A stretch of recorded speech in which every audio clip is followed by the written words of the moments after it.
पिछले 10 महीने से चल रहे चीन भारत के बीच एलएसी का विवाद जरूर खत्म हो चुका हो, लेकिन अपनी विस्तारवादी नीति और चालबाजी के लिए पूरी दुनिया में बदनाम चीन अपनी हरकतों से बाज नहीं आ रहा है, जिससे न सिर्फ भारत बल्कि अपने सभी पड़ोसी देशों के लिए चीन सिरदर्द बना हुआ है। और ऐसे में चीन ने जबरदस्त गिलेबंदी की है जो दुनिया के लिए किसी खतरे से कम नहीं है। अपनी वीडियो में हम उसी खतरे को दिखाने जा रहे हैं, साथ ही दिखाने जा रहे हैं चीन की किलेबंदी को। बस आप बने रहिए वीडियो के आखिर तक। साउथ चाइना से लेकर हिंद महासागर तक चीन ने की जबरदस्त किलेबंदी। भारत, ताइवान, जापान और वियतनाम समेत पड़ोसी देशों से बढ़ते तनाव के बीच चीन साउथ चाइना सी से लेकर हिंद महासागर तक अपनी ताकत को बढ़ा रहा है। चीन ने ताइवान से लेकर भारत तक ऐसी जबरदस्त किलेबंदी की है जिसे पार पाना आसान नहीं है। साउथ चाइना सी में चीन तेजी से अपनी सेना की उपस्थिति बढ़ा रहा है। वो कंबोडिया के रास्ते अंडमान निकोबार में स्थित भारत के सबसे बड़े नौसैनिक अड्डे पर दबाव बनाने की चाल भी चल रहा है। हिंद महासागर में पहले की तुलना में अब चीन की पनडुब्बियां ज्यादा संख्या में गश्त लगा रही हैं।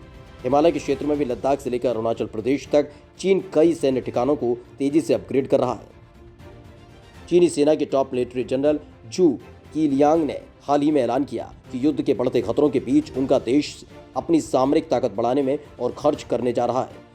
हालांकि सैटेलाइट तस्वीरों से पता चलता है कि चीन कई साल पहले से अपने सैन्य विस्तार अभियान को चला रहा है। जनरल जू कीलियांग का स्थान चीनी सैन्य अधिकारियों की लिस्ट में राष्ट्रपति शी जिनपिंग के बाद दूसरे नंबर पर है। वे चीनी कम्युनिस्ट पार्टी के पोलित ब्यूरो के मुख्य 25 सदस्यों में से एक हैं। चीनी कम्युनिस्ट पार्टी के प्रतिनिधियों ने इसी हफ्ते आयोजित नेशनल पीपुल्स कॉन्फ्रेंस में जनरल जू कीलियांग से मुलाकात की, जिसके बाद एक साझा बयान में बताया गया कि उनका देश थ्यूसीडाइड्स ट्रैप और सीमा समस्याओं का सामना कर रहा है। ऐसे में देश के पास अपनी रक्षा बजट को बढ़ाने के लिए पर्याप्त कारण मौजूद है। वहीं दूसरी तरफ क्वाड समिट के कारण भी चीन को खतरा महसूस हो रहा है। एक दिन पहले ही हुई बैठक में क्वाड के सभी सदस्य देशों ने लद्दाख में जारी तनाव को लेकर भारत का खुला समर्थन किया था। इन देशों ने इंडो पैसिफिक में स्वतंत्र परिवहन और कानून का राज स्थापित करने की बात भी कही थी। इन दोनों मुद्दों को चीन अपने खिलाफ देख रहा है।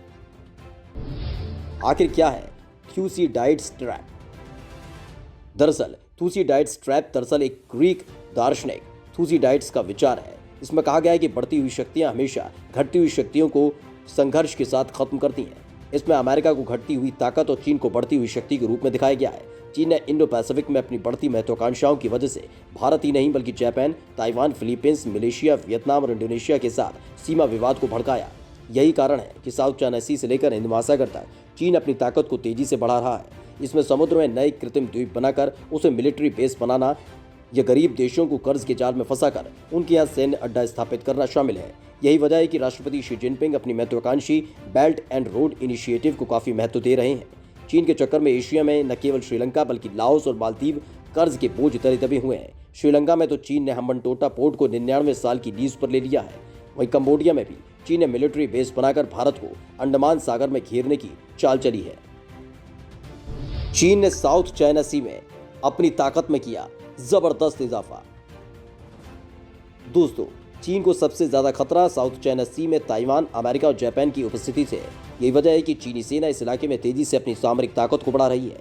चीनी सेना के जनरल जू कीलियांग ने संसद सत्र के दौरान कहा कि सेना को अपनी क्षमता बढ़ाने में तेजी लानी चाहिए। सेना को लड़ाकू तरीकों और क्षमता में सफलताओं को बढ़ाना चाहिए और सैन्य आधुनिकीकरण के लिए एक मजबूत नींव रखनी चाहिए। यही वजह है हाल ही के दिनों में चीनी सेना ने अपने आक्रामक तेवरों को तेजी से बढ़ाया है। ताइवान न्यूज़ ने गूगल अर्थ की हाल की तस्वीरों के आधार पर दावा किया कि चीन ने ताइवान के नज़दीक फ्यूजियांग प्रांत में चीनी एयरफोर्स के 2 ठिकानों को तेजी से अपग्रेड किया है। कई अलग अलग ओपन सोर्स इंटेलिजेंस की तस्वीरों के अनुसार चीन हिंद महासागर से लेकर प्रशांत महासागर तक तेजी से मिलिट्री बेस को अपग्रेड कर रहा है। भारत के खिलाफ चीन लद्दाख से लेकर अरुणाचल प्रदेश तक मिलिट्री बेस और एयर बेस को तेजी से अपग्रेड कर रहा है।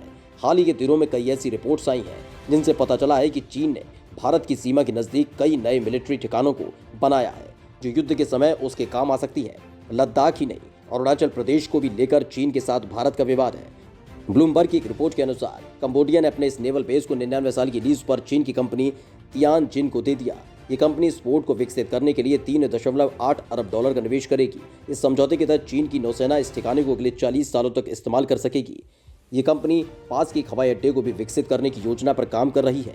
माना जा रहा है कि चीन यहाँ अपने एडवांस J-20 लड़ाकू विमानों को तैनात कर सकता है। कंबोडिया पर कब्जा करने की नीयत से चीन साल 2017 से भारी निवेश कर रहा है।